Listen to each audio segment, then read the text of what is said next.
Alrighty. Okay, so welcome everyone to First Wednesdays with Master Coach Gretchen Heido. My name again is Michaela Strong. I'm Gretchen's executive assistant. Each First Wednesday call is uploaded publicly to Gretchen Heido's YouTube channel. If you do not want your image or voice on YouTube, please feel free to keep your mic muted and camera off. For today's call, school's back in session. We are focusing on client creation.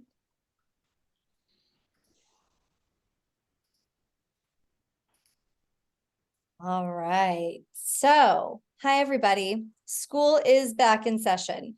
You know, it was so interesting. This was the first summer in many years that I took a little break from our wonderful First Wednesdays. Typically, I'm still here in the summer and I'll do it, but this year we did some recording. So I'm glad to see everybody live. And what I thought we would do is really talk about the ins and outs of your coaching business, everything from being a professional coach, having that professional mindset, thinking about your systems for success, because so many coaches do not have systems for success, looking at the art of problem solving. You know, how do we attract those clients naturally? Because that's also very important. And then making sure that your coach identity is intriguing and that you are not just another coach in the crowd. Also overcoming your own hurdles, you know, common fears and blocks and strategies from moving from feeling self-conscious to really providing value. So what we're going to do is, as we look at this tonight, it's going to be like it always is. You guys are going to be able to unmute, ask your questions, and we're really just going to talk about what's going on in your business right now, where you're at and what you're hoping for. So let's talk. You know, you can unmute and just tell me, or put it in the chat actually, what are you hoping for from tonight? What questions did you come with?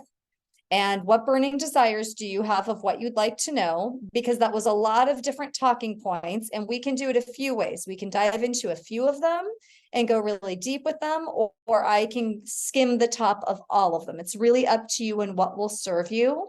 So give me a little bit of feedback here of what you are hoping for tonight.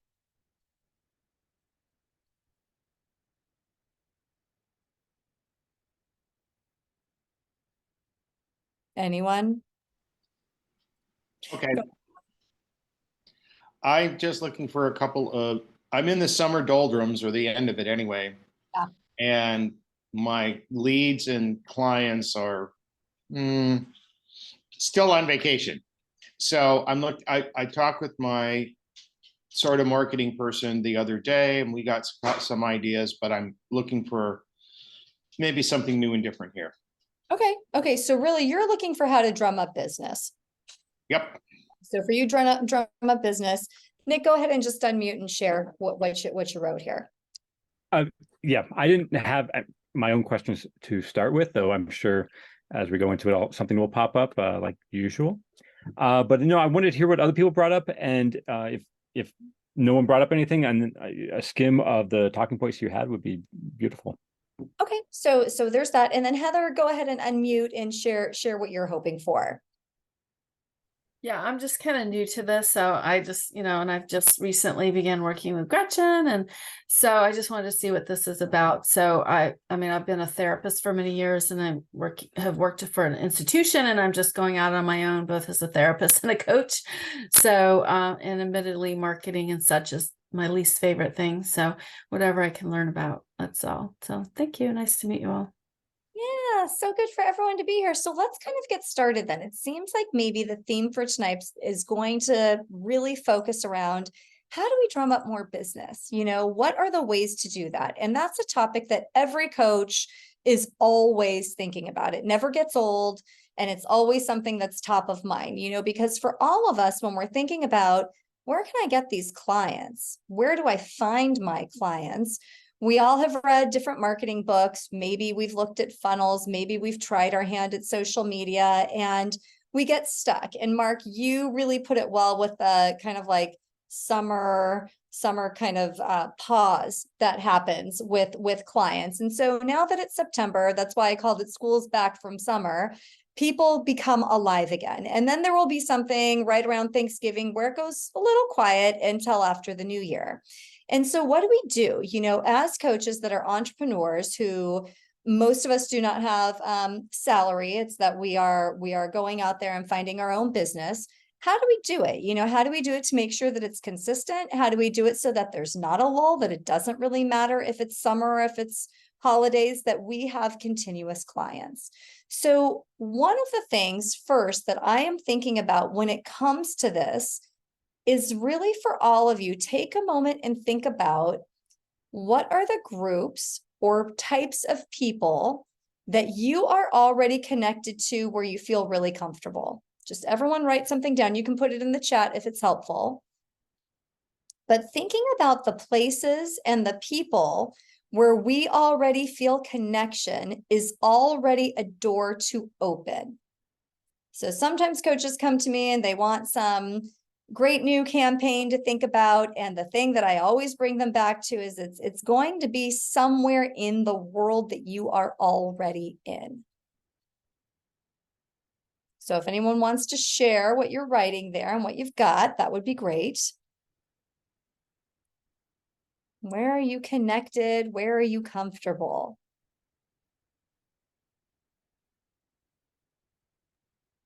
Well, I'm in Colorado physically, and I'm a part of a hiking group. So we often, many weekends, we go out and hike in the mountains around here. Yeah.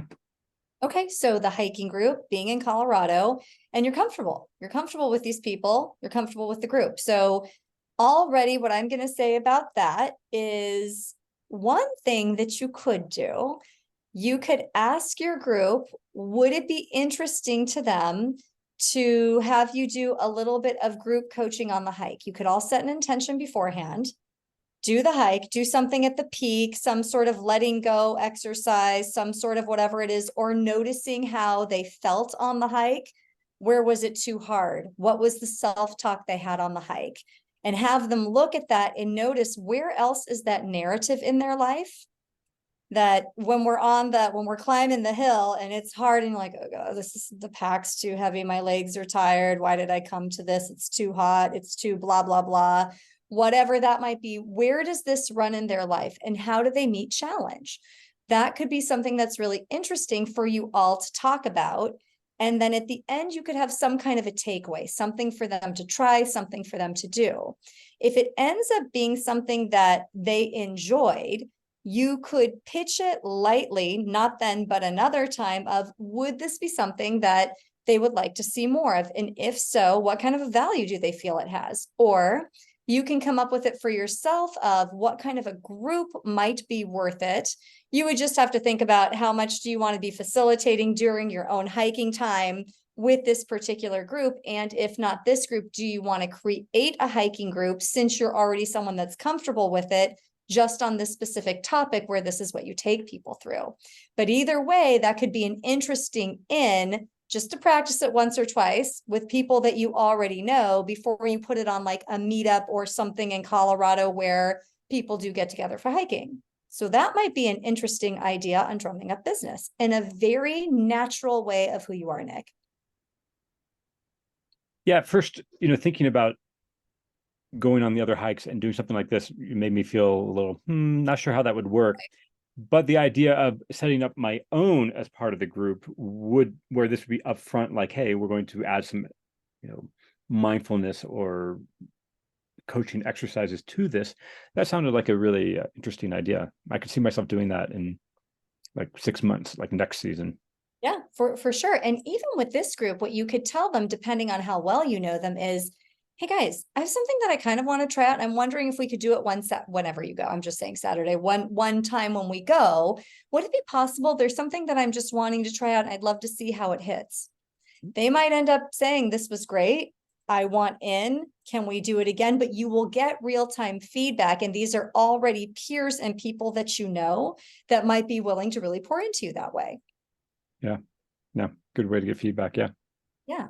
Good. Thank you for sharing that. Who else has one that we can workshop right now? Yeah, Diana. So I am most comfortable in independent schools, K through 12, also in progressive education. I've had children go through Quaker schools and I've been on the school committee I've done some facilitation with them, and I've been faculty in higher education institutions that can call themselves transformative or progressive education. So I'm interested in, I'm most comfortable around folks that are trying to save the world through educational avenues. This is really interesting. What comes to mind for me, and it may or may not fit, but I'll just throw it out there. Parents really have a hard time getting kids through school. They just do, whether it's progressive, traditional, Quaker, it does not matter. The homework, the helping them, the things with their, mental well-being. There is so much pushing the rock uphill that I wonder if you are a part of any of these school groups, and maybe it's PTA, maybe it's something where you can come in and be a guest speaker, do a workshop series, but something for parents that would really touch their different pain points of the things that they are thinking about and struggling with.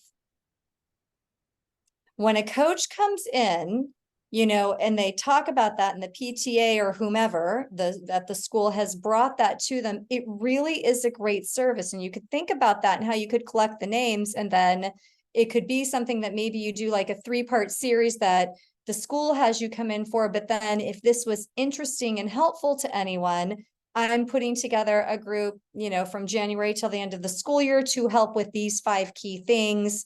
Here's what you will get. Here's what you will see. And some of those people might even end up becoming independent one-on-one clients as well as group. And it might even be that you get the opportunity to coach them and their child, possibly. Maybe. What do you think of that?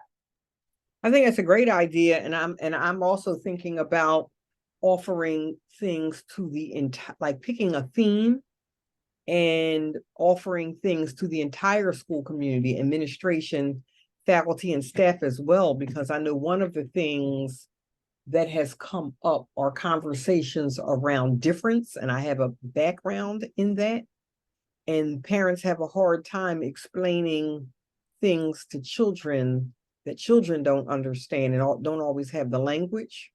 So I think that's right. I think that I could offer something for the school. I'm thinking as I'm talking, but offering something for the school groups, parents and their pain points, faculty and staff, and it might be good if it's the same kind of area or same theme. And then I could also offer individual coaching for parents. You really could. Faculty, staff, and children.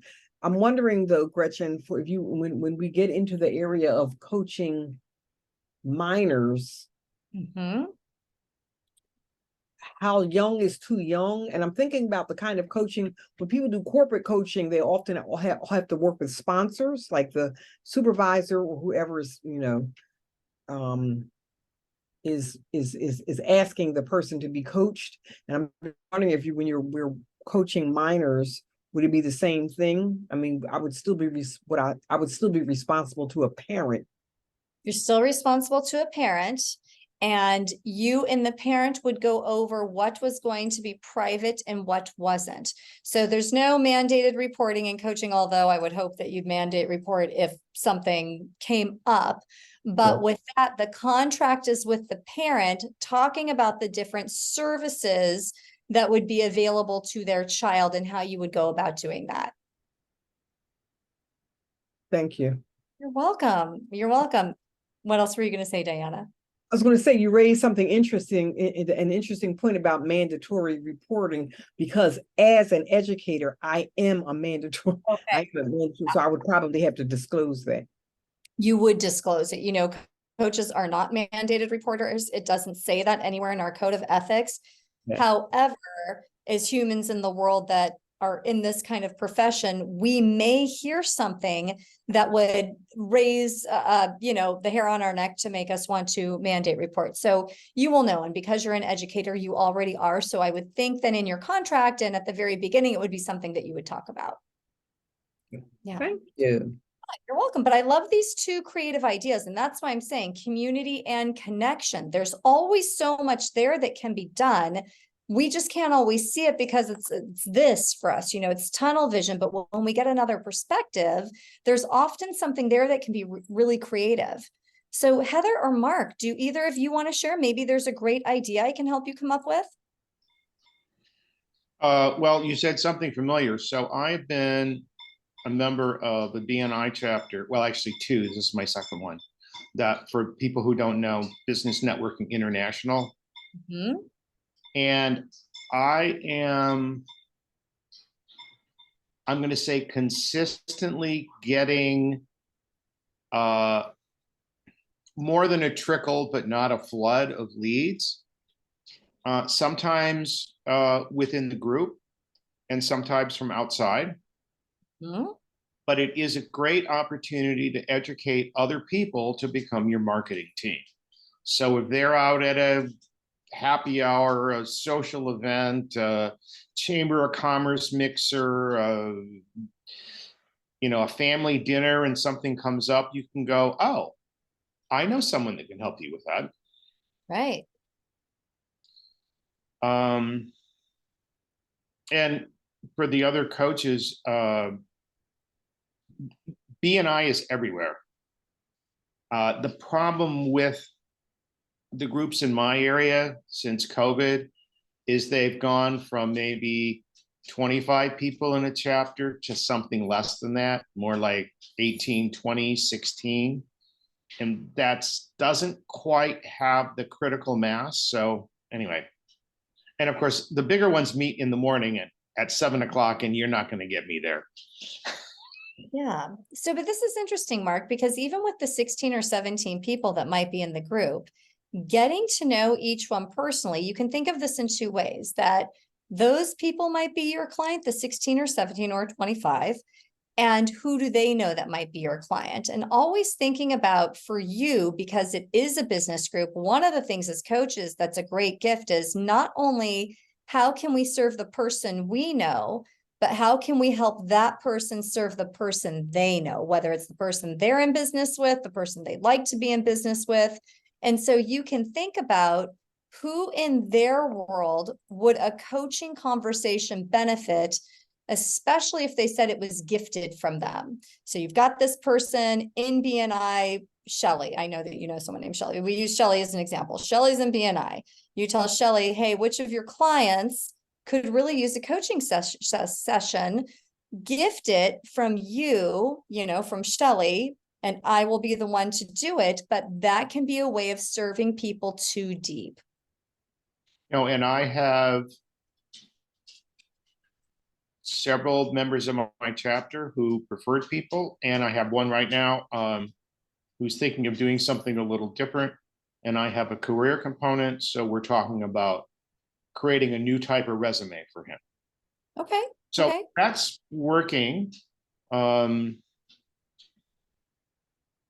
the nice thing about BNI is every month and a half, 2 months, you're able to give it a 10-minute presentation. So in any given year, that works out to maybe 4. So you can talk about aspect of your business or my case, my coaching business in depth. Mm-hmm. All right. So when you were talking about wanting to drum up business, I can hear that you have many leads. You have many leads that are there, and you said it was more than a trickle. It wasn't necessarily, Right. blood, but it's more than a trickle. When you think about the more than a trickle, which of those people feel like the next indicated person for you to, is your dog okay?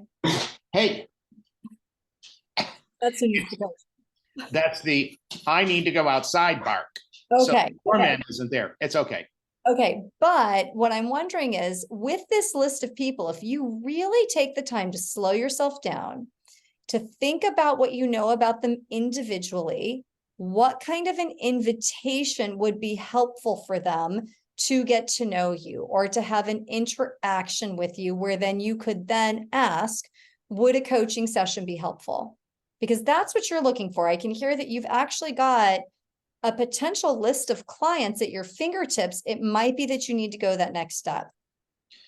Yeah, so it's with BNI, what you put in is what you get out. Mm-hmm. And one of the big things is one-to-ones, where you sit down with individuals and you talk about your business and they talk about theirs and what kinds of benefits. So I've been a little lax on that, so I just need to up my game again. Yeah, and it might even be that you listen different. Instead of talking about your business, that you present it in a, well, so-and-so, you know how a lot of business people struggle with, and you paint the picture for them of who they are as you're talking to them about your business. Mhm. Yeah, let's see how that works. Okay. Yeah, and let me know. Heather, what about you?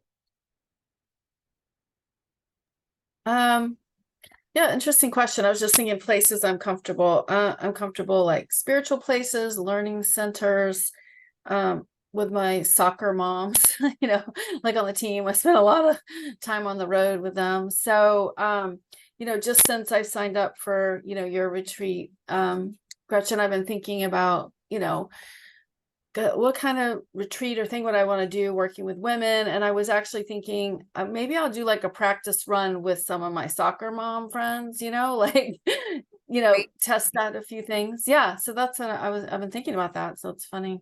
This I love question. that, you know, and maybe it's think of yourself because you're a soccer mom too, and think about what made you say yes to the Bold program. What are those elements that might be interesting for you to pull out for them? And to Right. just be kind of like I was saying to Nick, hey, practice it with the people that you already hike with. For you, practice it with these people that you have in your world. See what Mhm. kind of feedback that you get. You know, there may be something really interesting there, especially as you're figuring out your offers and what it is that you actually want to do. The other thing too is you could think about some of these spiritual centers that you enjoy or where you feel comfortable, and talk to the person that you might already know there, that's the owner or a facilitator or whatever that is. See if there's an opening for any kind of co-facilitation or a place where you would be able to bring your own workshop. A lot of those places will let you do your own like 2-hour or 4-hour, something like that. You just have to pay them a little bit of money for it. So that could be something interesting as well. Yeah. No, definitely. Yeah. Let's see what happens. Let's see Yeah, what we will see what happens. Yeah, I think I'm looking forward to, you know, participating in your retreat first, and then, you know, kind of decide from there. But I did have that thought. You know, I took this other really amazing class too that just ended for a few weeks. And they talked a lot about, you know, community connecting, and I forget what it's called now, but this sort of thing where you have, it's like the silent or the library or whatever, where everybody sits and talks who are from different cultures or something. Anyways, I was just getting inspired by those little ideas. What if within even the group of people I know of diverse people, if I brought them together an experience like that? So I love that idea. You know, and so here's the other thing, everybody. So everyone had a different idea. You all had a different place of connection. The other part to think about, because I said connected and comfortable, where we are comfortable, people just believe us. You know, they feel drawn to us because we're already comfortable. It's so much less of a sale when you feel comfortable, when it's like, yeah, I know these people. I'm one of these people. I do these things with these people. They are far more likely to want to engage with you because you're part of the community. So community is something that's really important when it comes to coaching. We all need to be part of communities, whether it's this coaching community that you're in right now, part of the ICF community where you can talk about larger ideas, or these communities that you're in, but we all need to be plugged in somewhere. And it's not just always for business opportunities. I'm not saying turn every community that you're in into a business opportunity, but your community should know what you're up to. People always like to work with the people that they know and that they're comfortable and confident with. So that's a good place when we're thinking about, hey, where do I drum up this business? What do I do? Go to where the connection is. Always go to where the connection is. And what we're always listening for as coaches is we're listening with a really curious mind. We're listening for what's at stake for this person right now? What's really at stake? What would help them? What can I offer? And sometimes it's just a conversation of, could you use some help with that? You know, this is really one of the things that I specialize in. Would it be helpful to talk to me about this? Typically, they're going to say yes, it would, or they might be a little uncomfortable. Either answer is fine.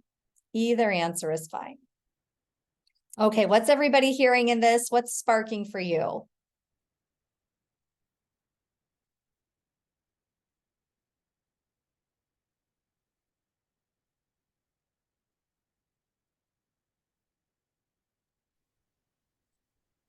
Well, I'm hearing a clear message to use your connections and your comfort to solicit customers, but you don't turn everybody that you know or every group that you're a part of into into business. What really stuck out for me is letting your community know what you're up to, and I don't do a good job with that.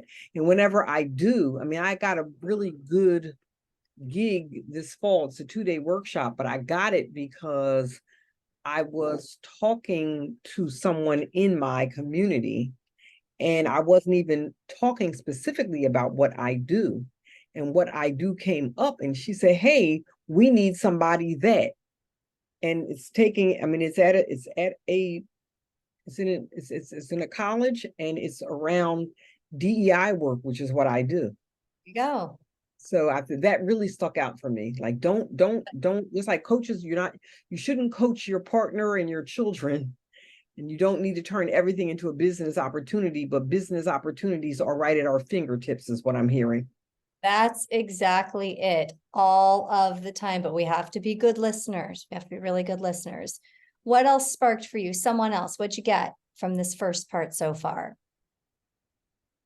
You know, I've heard you say many times about, could you use some help with that?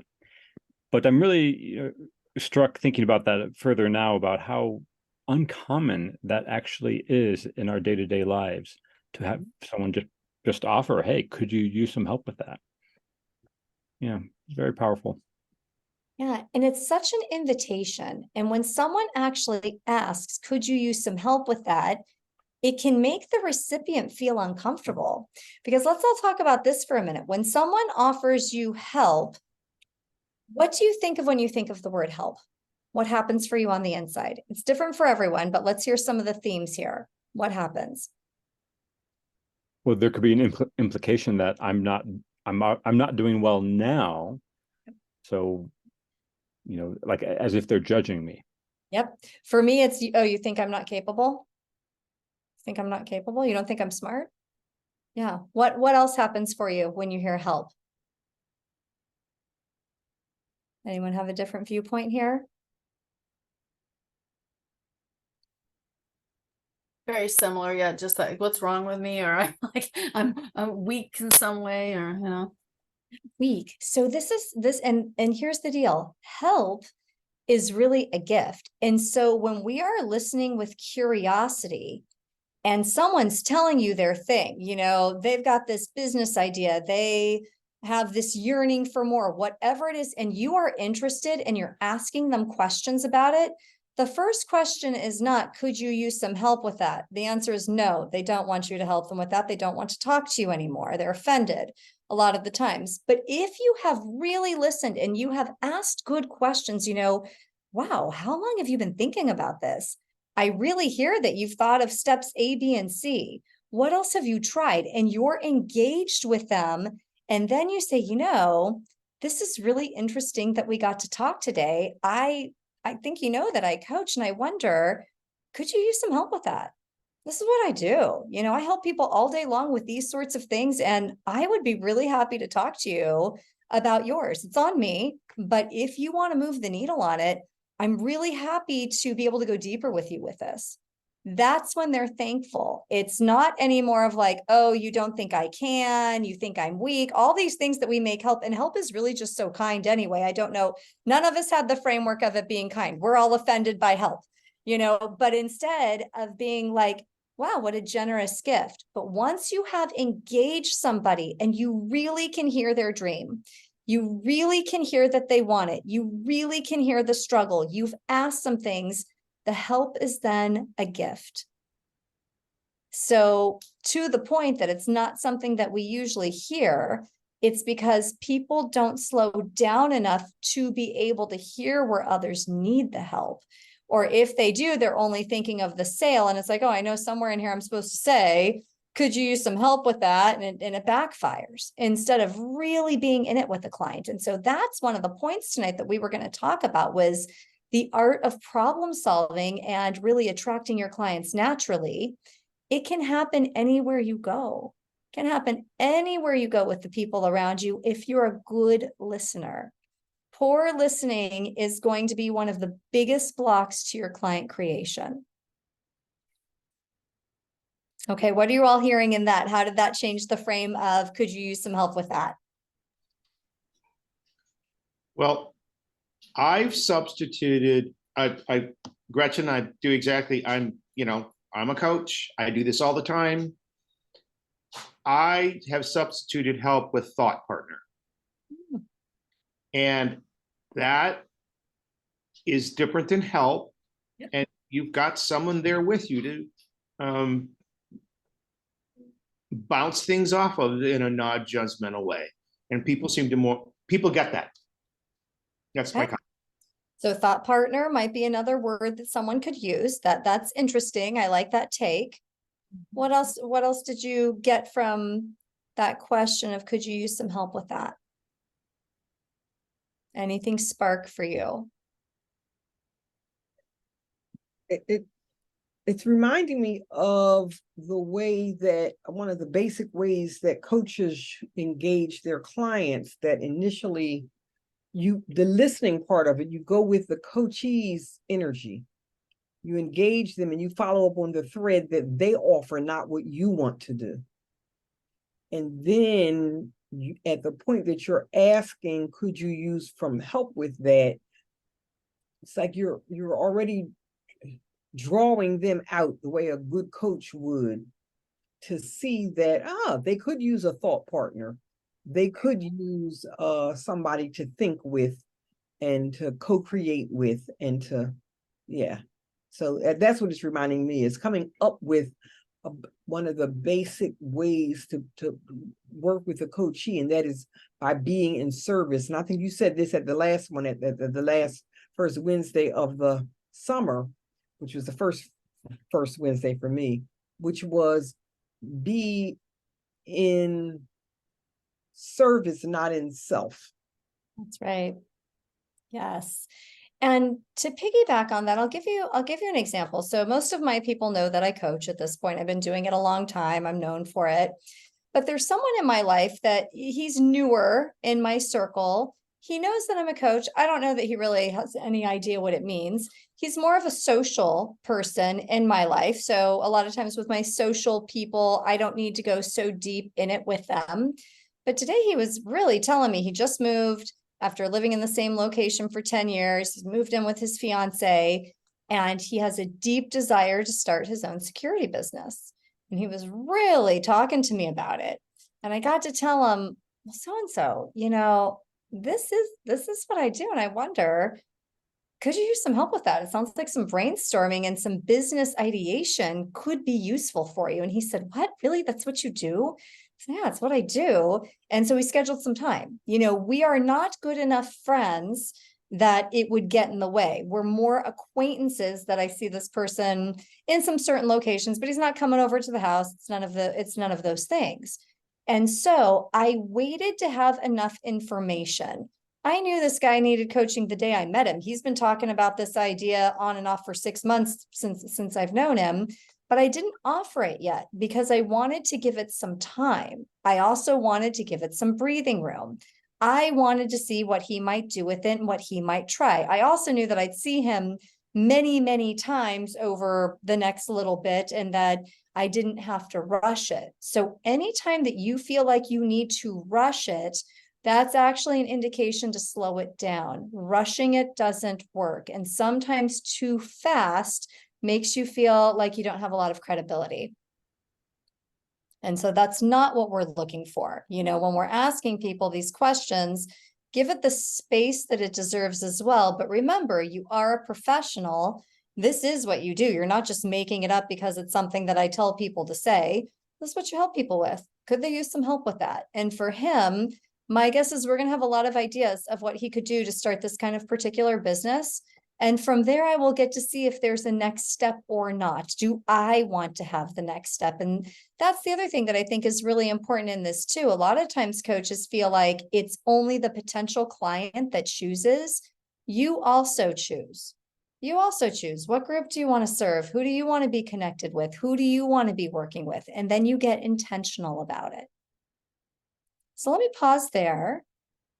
What kind of questions do you have? What's coming up for you that you might like to talk through?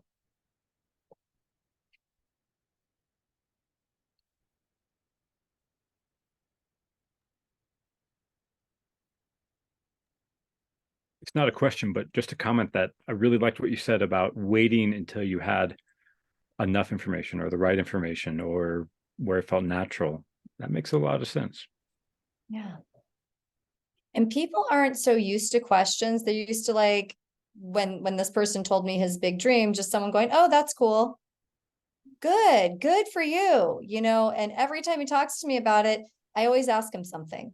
I always ask him something about his ideas, something about it. And today we had a longer conversation that I asked him, and he was just like, you seem to know a lot about this. I'm like, yeah, could you use some help with that? This is actually what I do. But there was an opening. So as coaches, we don't force the opening. We don't force the opening. We don't barge in. No one wants to work with the barger inner. That's weird. That's the kind of thing that really makes people want to get away from you. We're waiting for the right moment of invitation. Anyone else have a comment or a question on this? Gretchen, can you talk about how you transition that? Because I have a similar situation with an acquaintance, and I'm at a point now where it's time to transition it from, okay, we're just talking and we just had some ideas of where we could go. It's time to transition it to tuition payments. Like, this is what I do for a living. And I don't think that they will be the one to raise that.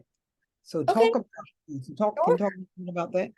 And do they know that this is what you do? Will it be a surprise to them that this is what you do?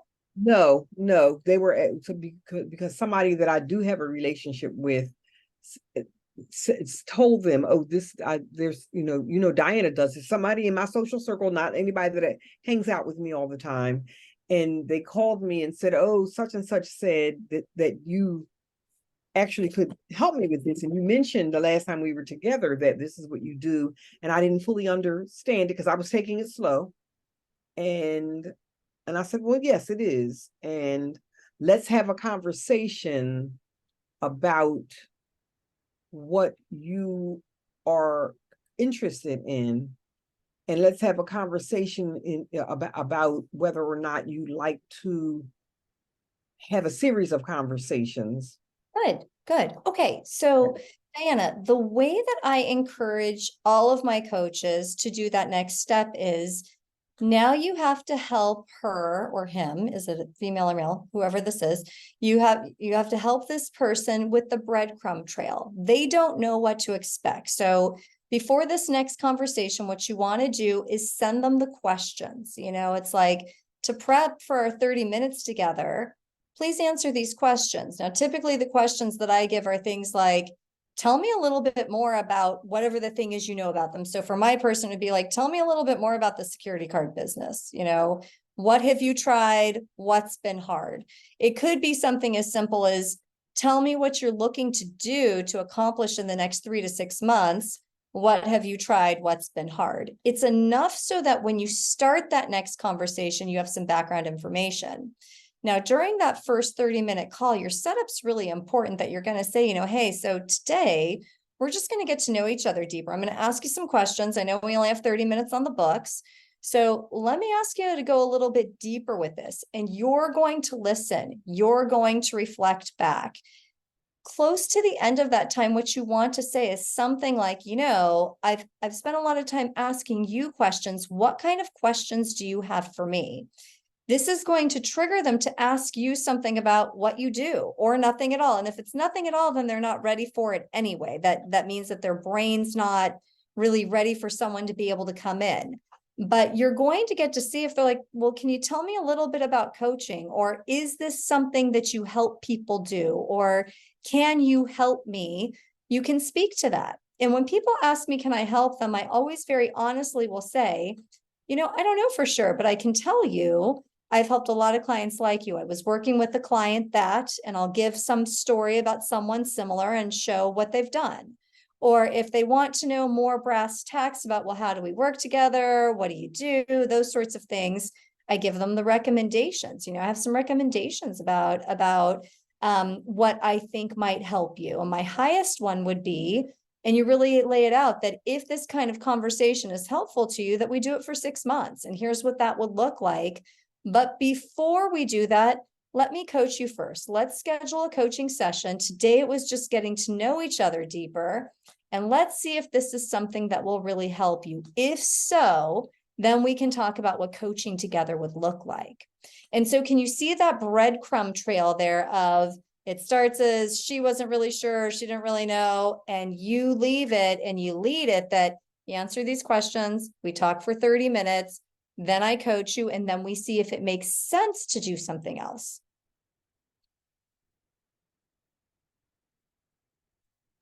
Yes, yeah, All right, Yep. try that and let's see how it goes. thank you. Yeah, you got it. Any other questions or ideas, something that you want to talk through before we keep going with this material tonight?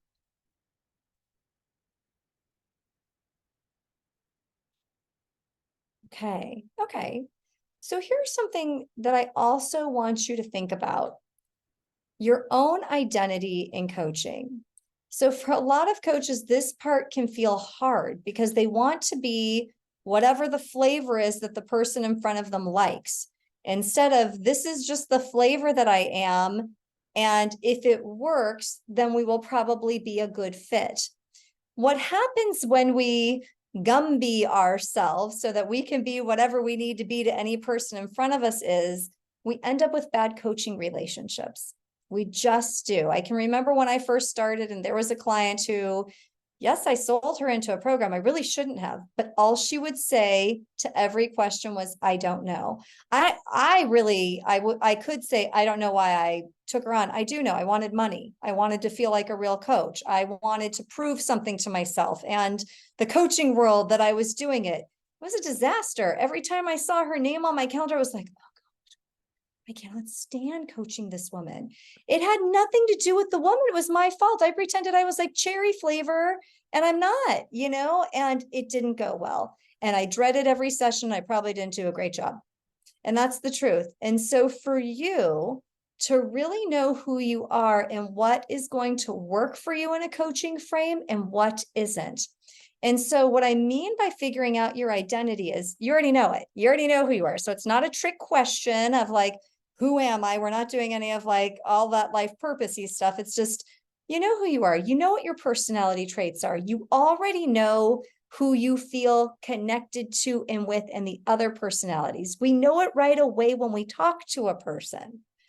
If your inner, let's call it dialogue, is saying to you, no, don't do it. Don't pretend that you're something that you're not. It will only get you in trouble. Now, you might be thinking, but what if I could help them? Or what about inclusion and equity? Well, yes, inclusion and equity, but it doesn't mean that you're the right coach. And so sometimes coaches really get confused that, well, with inclusion and equity and diversity, I really should be able to coach anybody. It's not that we can't coach them. It means that you might not be the best coach for them. You could actually be doing them a disservice. So just think about that for yourself. And one of the things that helped me with this is spending some time really asking myself, how do I want people to feel in my presence? How do I want them to feel? And what do I want them to think about me when we've coached? And so for you, it's the same question. How do you want them to feel while they're with you? And what do you want them to think about you as your coach? Like, I really want people to feel like they're in good hands. I want them to leave my coaching sessions feeling like I was in good hands. I want them to know that I'm competent. We can go anywhere in your coaching session. It's all fine. There is no topic that's off topic. That's what you want to work on. I'm going to do that with you, but I want them to feel held. That's really important to me. So to do that, though, it doesn't mean that I leave my own North Star and pretend that I want to coach a certain group that I really don't, or that this personality that I already know is bugging me the wrong way, that I'm suddenly going to be a great coach to them, because it's not true. And what happens is when we know it in ourselves and we're willing to close the loop and refer them to somebody else, or just not really continue with the conversation to make them want to work with you, you open the door to the right person for yourself. And that happens every single time. So your identity, it's more than just your professional identity. I talk a lot about professional self versus social self. This is your own identity and being true to you in coaching. So let me answer any questions or comments that you might have on that. Sometimes this can be a big topic for coaches. They get a little bit confused on it. So if it's sparking anything that you want to talk through, let's do that.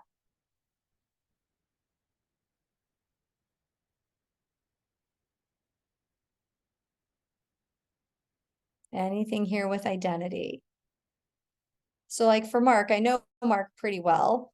I don't think Mark would pretend that he's going to be a trauma coach when Mark really, his wheelhouse is career. Mark can help you with anything with your career. He can do some life too, but trauma coaching is probably not going to be his specialty, but he knows people. He knows people and very connected to them. So you would still be okay in talking to him, but he might not be your guy for that. But he knows someone who is. And so that's what I'm saying, is that I don't pretend that I know a lot, let's say, about divorce coaching. I've never been divorced. I can coach you if you're getting a divorce, but if you're coming to me to be your divorce coach, it's different. There's certain things that happen in divorce. I guess I could look it up if that's what I wanted to do, but pretending that you're something that you're not goes badly. Yeah, that's exactly right. And the other thing I love to do with people is they come to me with too much on their plate, Mm-hmm. don't know what to do, and they're stressed out. And I tell people, give me all the stuff you want to do. What do you want to do? What do you want to work on in the next 2 to 3 months?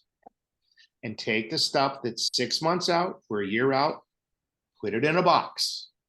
It's going to be there, but you don't have to worry about it. We'll work on the stuff you want to do in the next 2 to 3 months and come up with an action plan for you to get there. And all of a sudden, that's a couple of bites that they can chew on, and they don't have to worry about anything else. And that puts them at ease and lowers their stress. There you go. That's right. But if you were trying to pretend you were going to be their trauma coach and their whatever kind of coach, you're not. You don't even want to do that, And so that's the other piece too, is there's some things we don't want to do, that we just don't want to do. That's okay. It's better for you to know that up front. Now, something else that's really important with this as well, we were at the beginning, I said how I would talk to you a little bit about systems. What are the systems for success? The first system that's really important for all coaches is to decide that this is your profession, and professionals go to work, whether you are coaching somebody that day or not.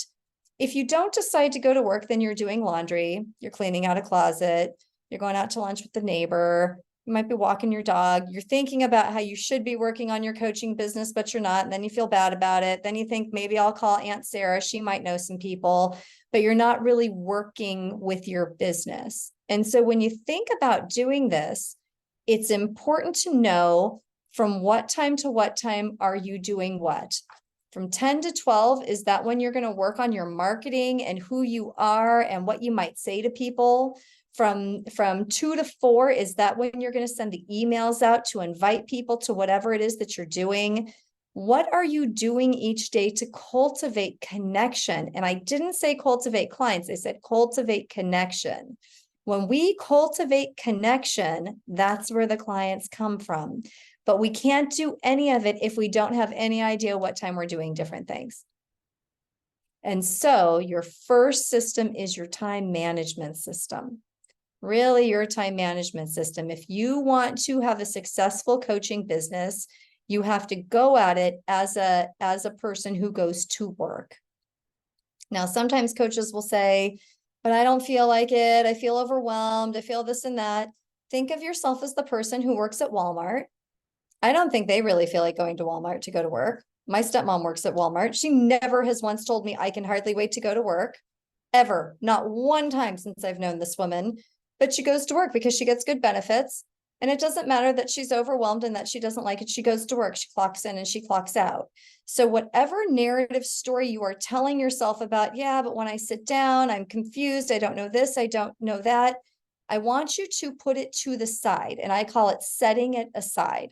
You can pick it back up when you're done, but just for this time block, you're going to pretend that you're a professional coach and you're going to do things that professional coaches might do. And this really is your own self-coaching. And you're going to notice the narrative that's just right there. Like, you don't know what you're doing. No one wants to coach with you. What do you mean you're a coach? Do you think you're a coach? Why do you think that? You got a certificate? Is your certificate enough? What should I charge? If someone does talk to me, is that too much money? And it's too loud. So put it to the side so that you can really think about, who can I serve and who can I get curious with? Where is that connection for me today? And if everyone really starts with their time management and who are the people I can connect to, it takes the pressure off of, where are my clients? We get really crazy about the clients with an S. Let's just take that down. Who can I connect to? Connection equals clients. Anyone have anything that you want to add there or ask about?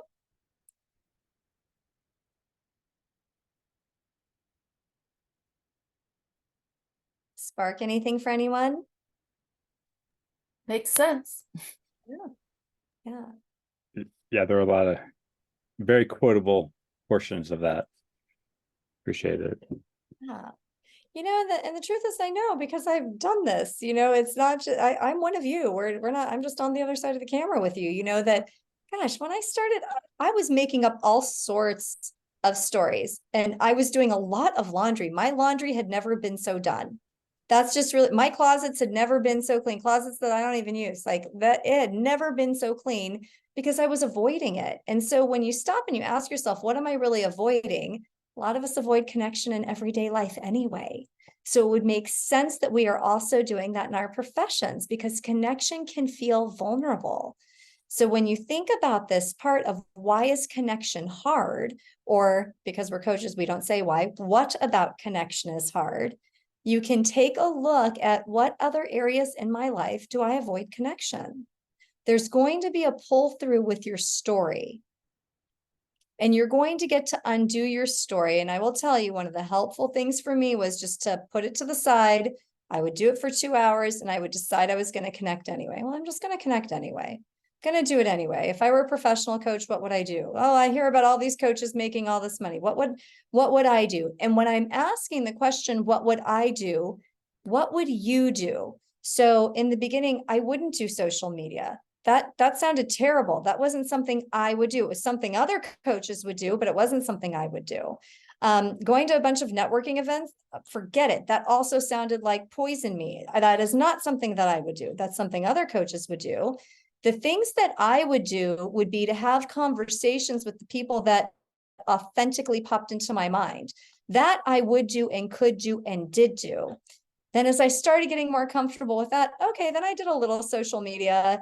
Then I did a little bit of these networking groups. But when you're asking these questions of, what would I do? Really make it true about, what would I do? If you already know that you're not going to do social media, don't pretend you are. Social media doesn't get you clients anyway, by the way. It really is a very low return.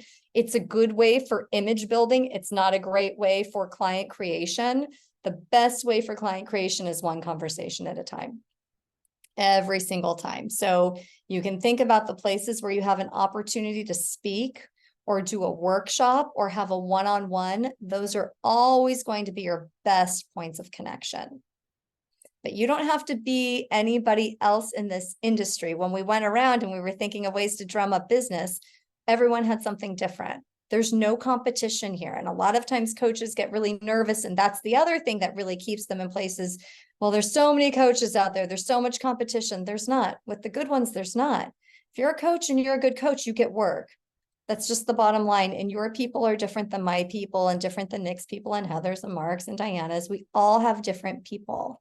And we're supposed to, because we have different spheres that we live in. So just remember that as well as you get ready for the rest of this month to do your connection. Connection equals client creation. What would you yourself do? Not that you wish you would do. What would you do? What will you do? That's going to help you to get started. Okay, so we're right about at time.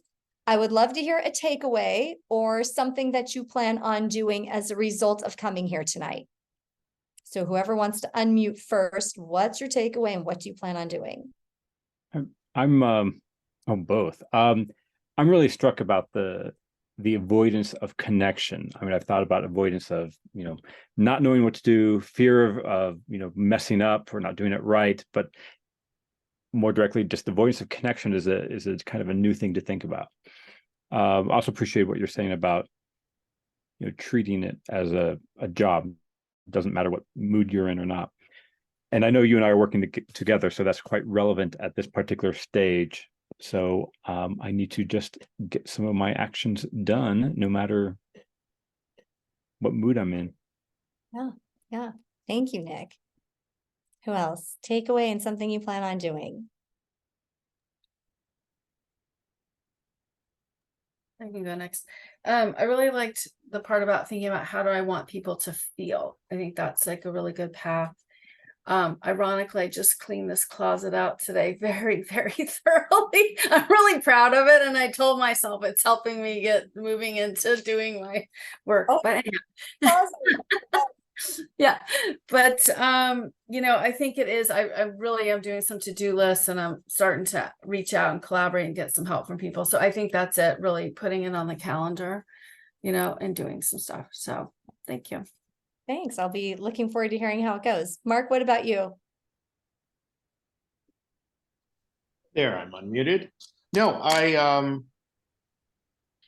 go in the office. I have a little office, so I get away from the house, and that's when I'm the professional coach. And it doesn't matter if I'm talking to clients or not. I'm working on that. I need to up my game again on connections, and I've let that fall away just a tad. And I think that's it. Okay, good. And really knowing up it with the connections. And Diana, what about you? I'm feeling affirmed in your time management. That is an area for development for me. But I've spent the last 2 days working on a chart. Like, this is what you're doing on Mondays. This is what you're doing Tuesdays. This is what you need to do. And it felt like a waste of time. And it felt like this is not what real coaches do. That nobody has to give themselves a time management chart. So I'm feeling affirmed. What I'm going to do is really call bullshit on myself when I decide to do things like go swimming today because it's one of the last hot days, instead of just making the calls, because I have a slot for customer engagement, I have a slot for business administration, and I have a slot for learning and development. And learning and development is things like this. And so tomorrow is a customer engagement day, and it's also a hot swim day. And so I'm going to need to make some connections in the time of day on Thursdays that I said that I was going to do. So Love it. Thank you. And for everyone that we went around and got to hear your different ideas of where you have connections, that's the place to go take action. Whether from the hiking to the soccer moms, to the career, to you with the everything with education. Don't let it just be a good idea, because there's so many good ideas out there. Take a gem and do something with it. There's money for all of you in those ideas, all of them. I mean, really, it's like, oh, you could do this, and this. Could you guys use some help with that? That's really the truth. There's so much that's there for you that you can do. So I really encourage you to do some brainstorming on it. If I coach you, bring it to me. If I don't coach you, go to your coach with it, and and talk to that person about it, because there's some gems there that I would love to see all of you move forward with. All right, everyone, happy September. Welcome back to school. Really looking forward to being in the community with you, and I will see you in October.